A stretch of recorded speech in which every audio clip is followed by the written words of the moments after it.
Assalamualaikum warahmatullahi wabarakatuh.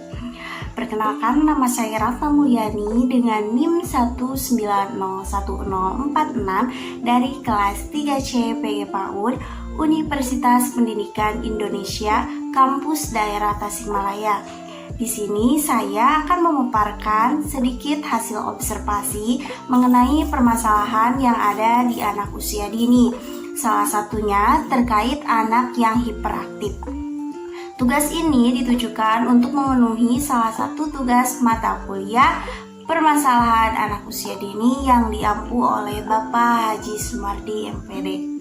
Baik, sebelumnya di sini saya akan menjelaskan sedikit terkait anak hiperaktif. Seperti apa sih anak hiperaktif itu?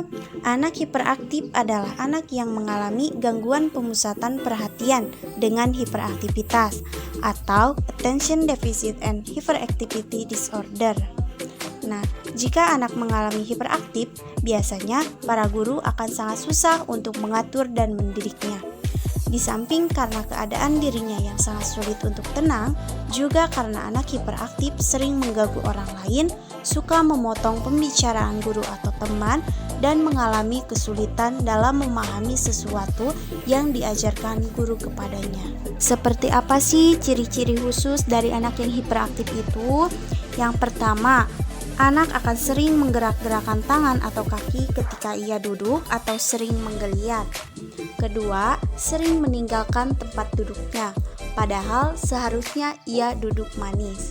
Ketiga, sering berlari-larian atau memanjat secara berlebihan pada keadaan yang tidak selayaknya. Keempat, sering tidak mampu melakukan atau mengikuti kegiatan dengan tenang. Kelima, selalu bergerak seolah-olah tubuhnya didorong oleh mesin, juga tenaganya tidak pernah habis. Keenam, sering terlalu banyak bicara. Ketujuh, sering sulit menunggu giliran. Kedelapan, sering memotong atau menyela pembicaraan orang lain. Yang kesembilan, jika diajak bicara, tidak dapat memperhatikan lawan bicaranya. Beberapa faktor penyebab anak hiperaktif. Yang pertama, faktor neurologi. Di sini, insiden hiperaktif yang lebih tinggi didapatkan pada bayi yang lahir dengan masalah-masalah prenatal, seperti lamanya proses persalinan, distres fetal, persalinan dengan cara ekstraksi forceps, atau persalinan ekslampsia dibandingkan dengan kehamilan dan persalinan normal. Di samping itu, faktor-faktor seperti bayi yang lahir dengan berat badan yang rendah, ibu yang terlalu muda, ibu yang selalu merokok, bahkan meminum alkohol juga dapat meninggikan insiden hiperaktif pada anak. Kedua, faktor genetik. Kurang lebih sekitar 25-35% dari orang tua dan saudara yang masa kecilnya hiperaktif akan menurun pada anaknya nanti. Ketiga, faktor psikososial dan lingkungan. Pada anak hiperaktif sering ditemukan hubungan yang dianggap keliru antara orang tua dengan anaknya. Berikut ini adalah beberapa cara yang bisa dilakukan oleh orang tua untuk mendidik dan membimbing anak-anak mereka yang tergolong hiperaktif. Di antaranya, orang tua perlu menambah pengetahuan tentang gangguan hiperaktif. Orang tua harus mengenali kelebihan dan bakat dari anak. Orang tua dapat membantu anak dalam bersosialisasi. orang tua harus menerima keterbatasan anak serta dapat membangkitkan rasa percaya diri pada anak dan bekerja sama dengan guru di sekolah agar guru memahami kondisi anak yang sebenarnya. Bu, apakah ada permasalahan yang terdapat pada anak didik Ibu di sekolah ini? Ada, anaknya hiperaktif dan suka mengganggu orang lain. Sejak kapan Ibu mengetahui bahwa anak tersebut bermasalah? Sejak dia masuk sekolah. Seperti apakah ciri-ciri yang dapat dilihat dari anak tersebut yang bermasalah? Cirinya dia tidak bisa diam, selalu makan ketika sedang belajar. Sedang belajar dia tidak fokus, terus berbicara terus-menerus dan sering mengganggu orang lain. Apakah Ibu mengetahui faktor apa yang menyebabkan permasalahan pada diri anak tersebut terjadi? Kemungkinan pola asuh orang tua dan faktor lingkungan. Cara apakah yang akan Ibu lakukan untuk mengatasi permasalahan pada anak tersebut? Kemungkinan membutuhkan kesabaran, perlu memperhatikan perilaku anak yang tidak sopan, dan jauhkan dari hal yang mengganggu konsentrasi anak ketika dia sedang belajar. Terima kasih, Bu. Ya, sama-sama. Lalu, bagaimana sih cara mengatasi anak yang hiperaktif? Yang pertama, menerima dengan ikhlas. Kita sebagai orang tua harus mampu dan yakin dapat mengatasi serta mendidik anak dengan sebaik-baiknya.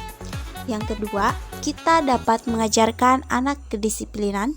Yang ketiga, kita tidak boleh menghukumnya secara berlebihan. Yang keempat, kita harus lebih banyak-banyak bersabar. Hal ini merupakan tuntutan utama bagi para orang tua. Karena tanpa adanya kesabaran, maka kita sebagai orang tua tidak akan dapat menangani anak dengan baik.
Mungkin itu saja yang dapat saya sampaikan terkait laporan hasil observasi mengenai permasalahan anak usia dini. Mohon maaf bila terdapat kata-kata yang kurang berkenan, dan saya ucapkan terima kasih kepada pihak-pihak yang telah membantu saya dalam penyusunan laporan hasil observasi ini.